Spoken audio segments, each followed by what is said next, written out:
For record-keeping purposes, if you wish to make a statement regarding any item on the agenda, please complete the form located at the entrance or the rear of the council chambers and deposit it with the Planning and Housing Commission Secretary. Welcome to tonight's Planning and Housing Commission meeting. Vice Chair Vernon will lead us in the Pledge of Allegiance.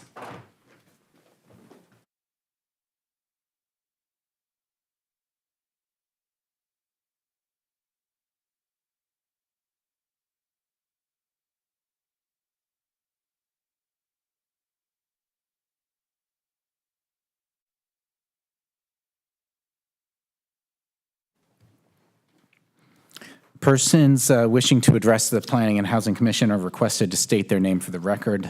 This portion of the agenda is intended for public comment. State law prohibits the Commission from discussing or taking action on items not listed on the agenda. The Planning and Housing Commission appreciates your cooperation in keeping comments brief. 3-minute limit would be very much appreciated. Ms. Capilla, did we receive speaker cards or written comments regarding items not on the agenda? No, Chair, we did not. All right. First up, we are going to consider approval of minutes from our Planning and Housing Commission meeting, May 20th, 2024. Did we receive speaker cards or written comments about the minutes? We did not, Chair. All right. Do we have a motion? Vice Chair, motion to approve. I'll second. Commissioner Longwell seconds. Please vote.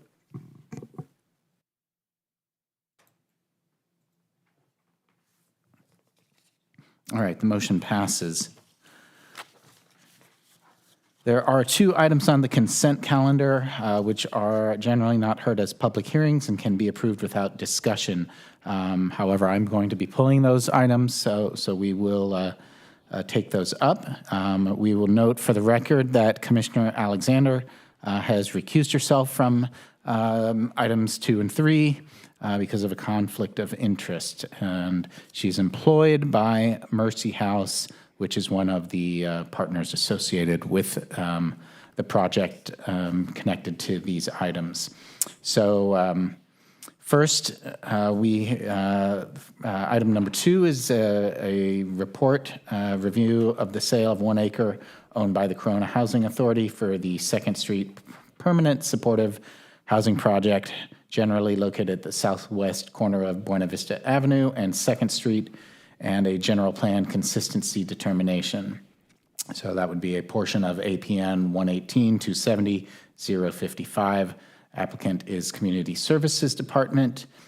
And we have Cynthia Lara, our Community Assistance Manager here. Will you be presenting both items in one presentation?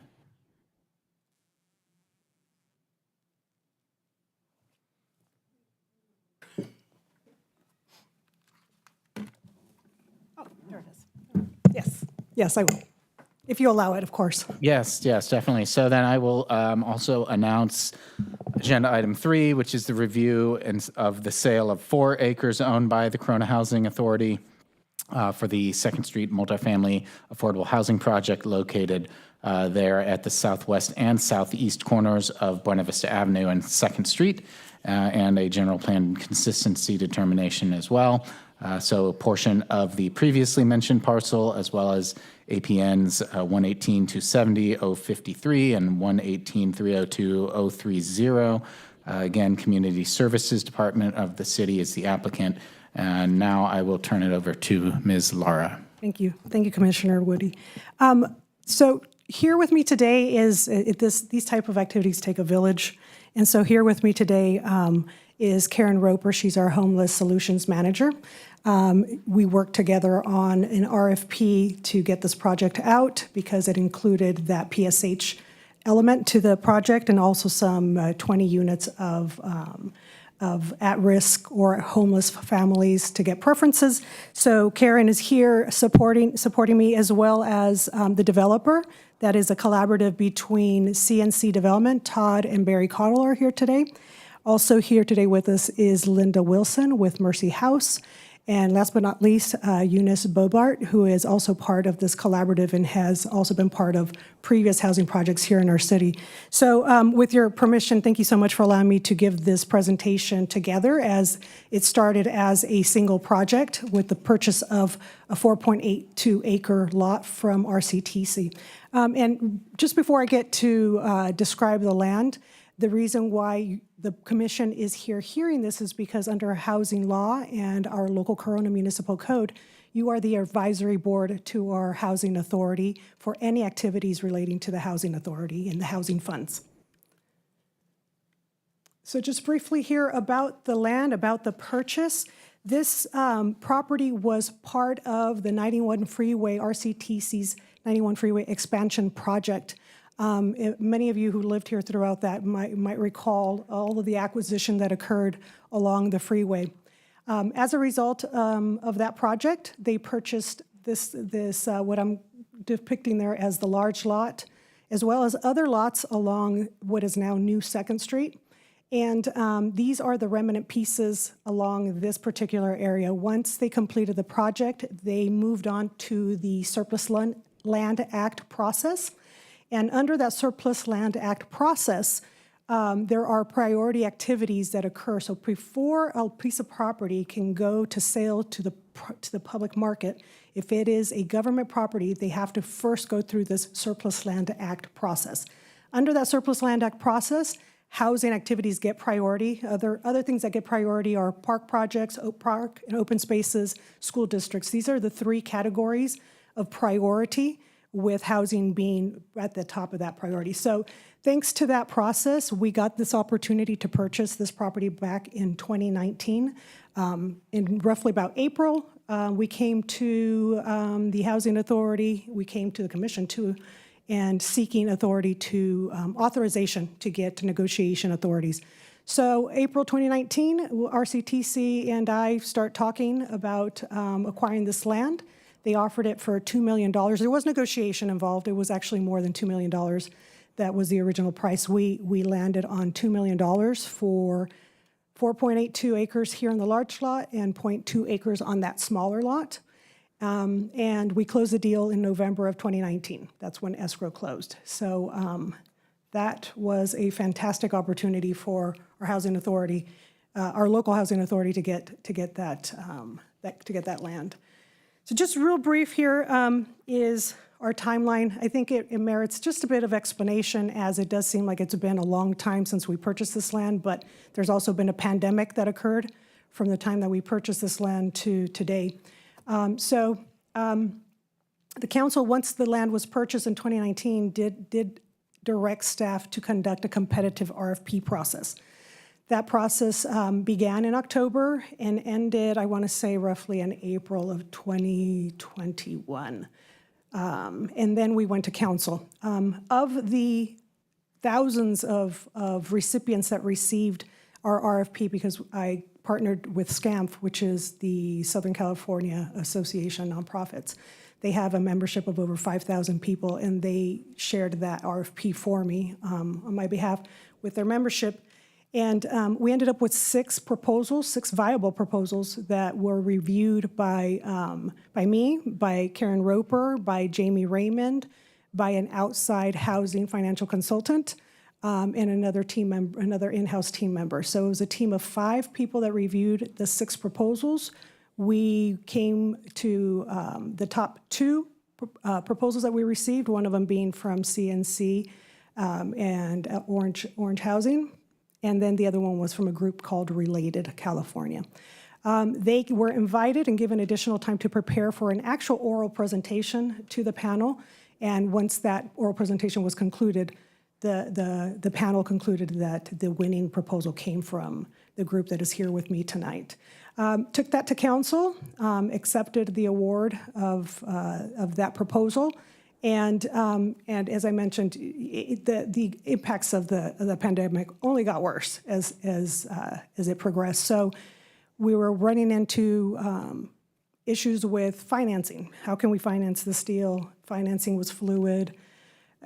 Tools, equipment, laborers, I mean, everything kind of came to a screeching halt. And so we just waited. We waited for a while, and finally in 2023, I got that call from Todd saying it's time to get this project going. And ever since then, ever since middle to late last year, things have been moving and progressing very well. There's a lot of activity that occurs during this 2023 process. We revisit the project, we revisit financing, all the details have to be revisited, renegotiated, and what have you. So a lot of activity occurs once we focus in on what the project, what the details of that agreement is. They then move forward to plans, studies, and what have you. And all of those activities have been occurring since late last year. And so that's why we're here today. We're here today to start the approval process.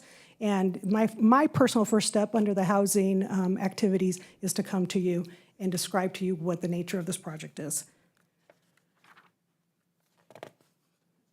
So we have here before you what, and this is a rough schematic. It's not a detailed plan. What I wanted to just impress upon is that once large 4.82 acre lot is going to be bifurcated through a lot line adjustment. A legal lot will be created for the permanent supportive housing part of the project there, as you see.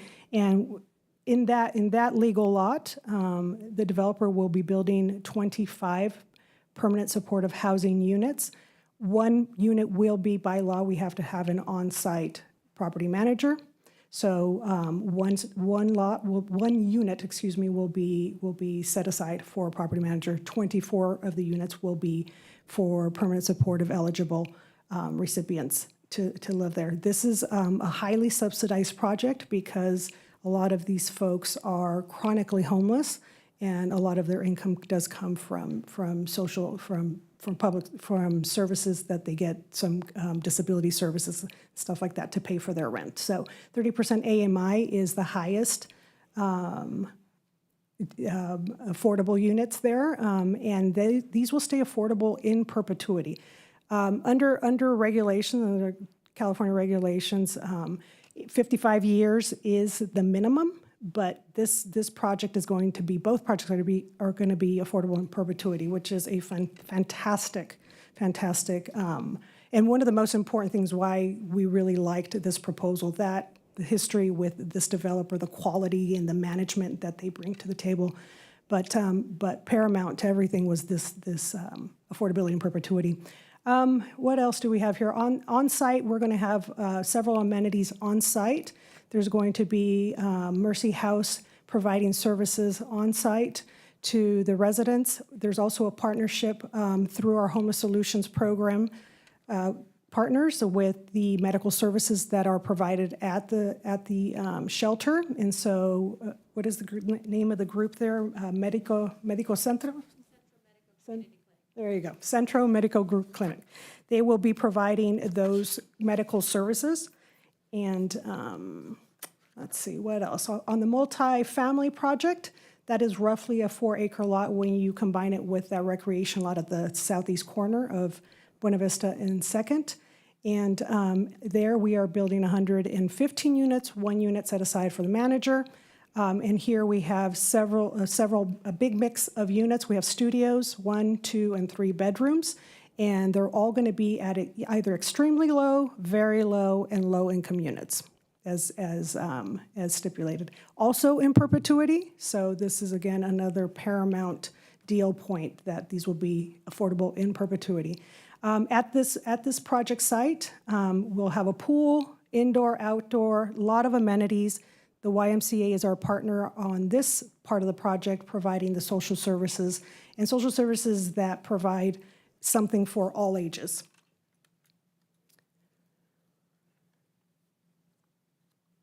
Just a little dive into the finances of the project.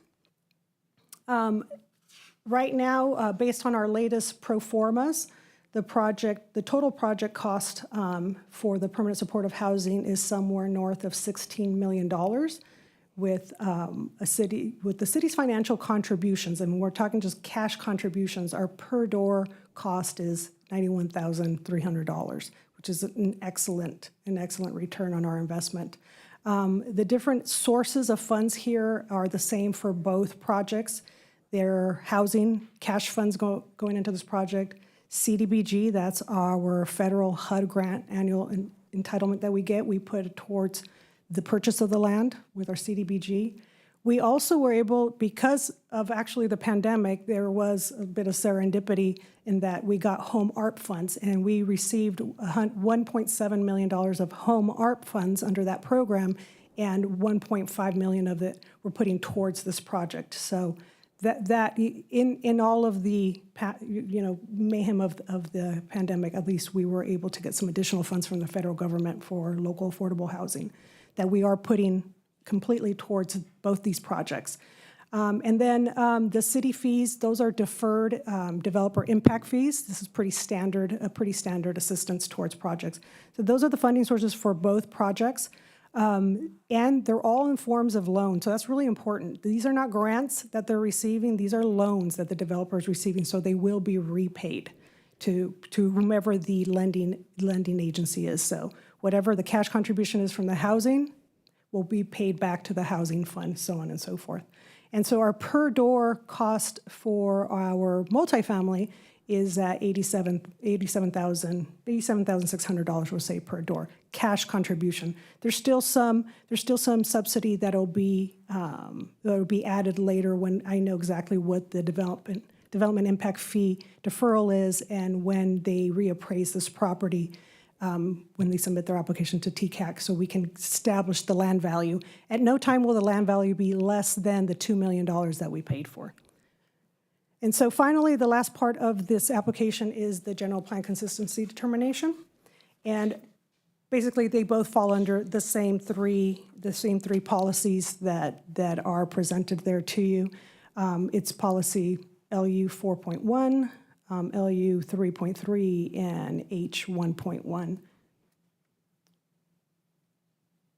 So that concludes my presentation. As I mentioned, I have here a village here with me that will, for your questions, depending on what your questions are, I will try and take lead. Then I will have them help out as necessary. But our next steps are to bring the project entitlements to your next meeting in July. And if we button everything up between now and August, we will be coming then to the authority and to the council to approve for final approval, and that gets them in time for the last tax credit application deadline of this year.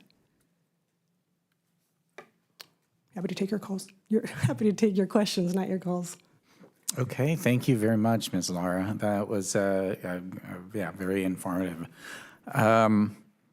I think what we'll do here, as we generally do, and we have a combined presentation, we'll have the commission ask staff questions first on perhaps both items, just since they're completely tied together. And then after that, we'll have a public hearing and a motion for the items individually. So I will turn it over to commission. I do have one question, Ms. Lara. On the timeline, I know you mentioned funding in Q3 of this year. When do you envision the project construction to commence and project opening? So the construction documents, once they get the financing, they move on the construction documents. Mm-hmm. Those get submitted for plan check, and that's roughly, 4 to 6 months? Yeah, 4 to 6 months from submittal. And then once they get permits, it's about 2.5 year project, correct? Roughly? Yeah, about 2.5 years to complete. Okay. So sometime in 2026? Yes. Yep. All right, that was my only question. And I guess I have a question here too. So you, in that next steps slide, you laid out the timeline there. So, and then you said the developer would submit by that August 27th date, and I think you said that was the final deadline for the year. That would be for this year. So under tax credit, they have 2 funding rounds. It's in the beginning of the year, which was, I think, April, and then the second one is in August. So we don't know yet the schedule for next year, but it's typically around first part of the year, second part of the year, those. So we're trying to get into this second round this year if possible. Yeah. Are those tax credits, are those federal tax credits or are those from the state? Those are state, correct? Do you want? He's the expert on tax credits, so I'd really much prefer Todd answer those tax credit questions.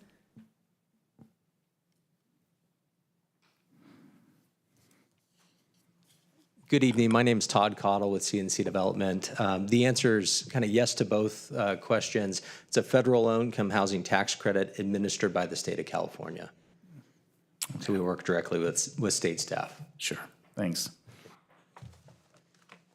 Actually, I'm sorry, another question came into mind. Todd, maybe you could answer it. On the financing, is this a normal financing strategy, or is it also different because of the type of housing that it's going, or are you actually going to a regular market for financing? Yeah, it's a very standardized way to finance affordable development, and maybe take the permanent supportive housing component separate from the family component, both of which will have the tax credit financing that will apply to the state for. And traditionally, developments like this will have some city contribution like we do here. City owning a piece of property is very, very common as well.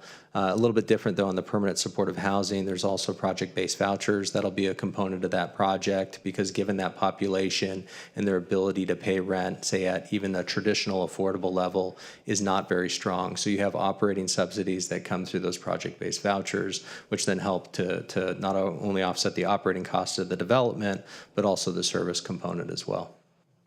And the project-based vouchers are from the county, through the county, not through the city. Correct. Thank you. Okay. Sensing no more questions here for staff at this point, then in that case, we will.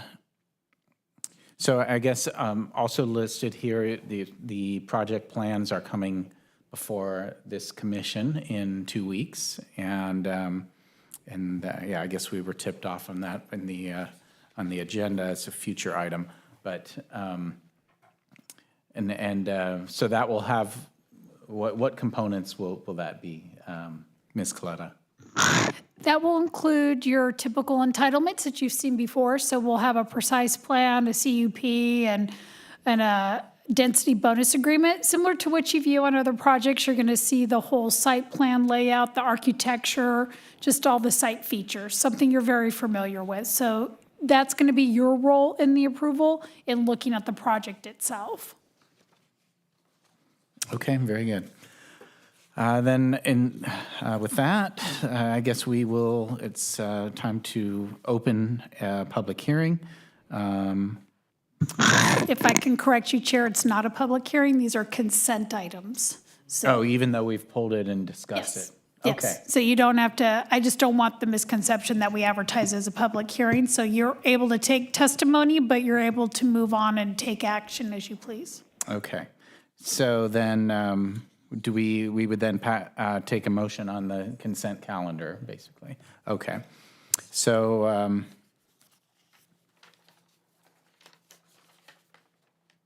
do we do them together or separately? Belinda, do you have it set up to where they need to take separate action on items 2 and 3? Yes, please, we can take a motion for Okay. them There we separately. go. So then, do we have a motion to approve item 2 on the consent calendar? I would motion for item 2 to approve. I'll second. Okay, please vote.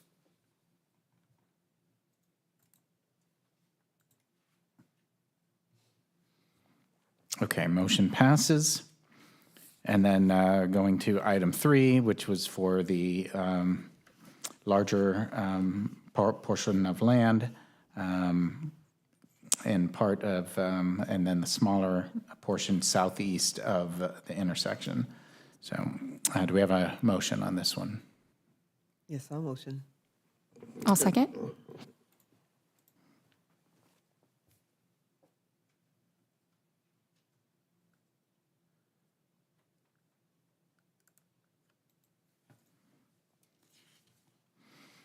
Okay, the motion also passes. And that was the consent calendar. We have no public hearings. And then have we received any written communications from persons providing information or seeking action by the Planning and Housing Commission? No, Chair Woody, we have not. All right, thank you. Ms. Coletta, anything you'd like to inform us about?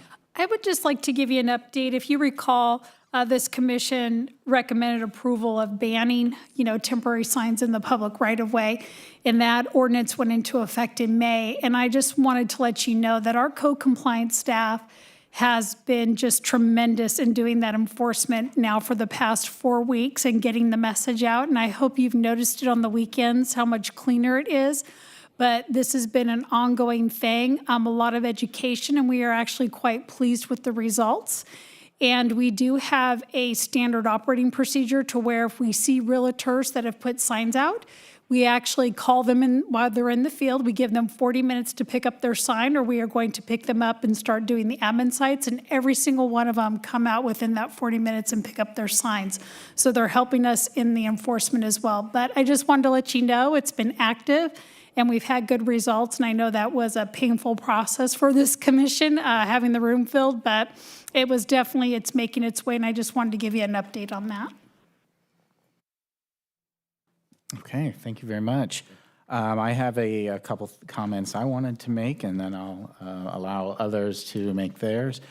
First, I do want to just say thank you to Ms. Lara and Ms. Roper and everybody else in the city who is involved in this. I know a lot of us on the commission have been, very, focused on our homeless situation, and there's been a lot of great strides made here. I know the council recognizes that too. So I'll just add my thanks and those of the commission for that. And obviously, we've got 2 more weeks to take another look at it and get all the details. So we're looking forward to that.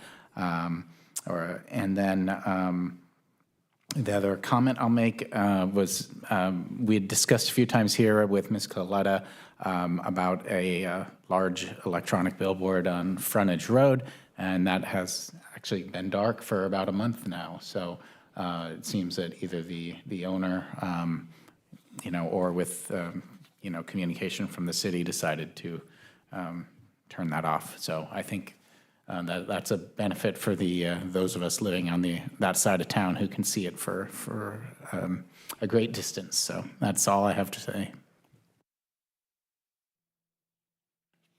Nothing.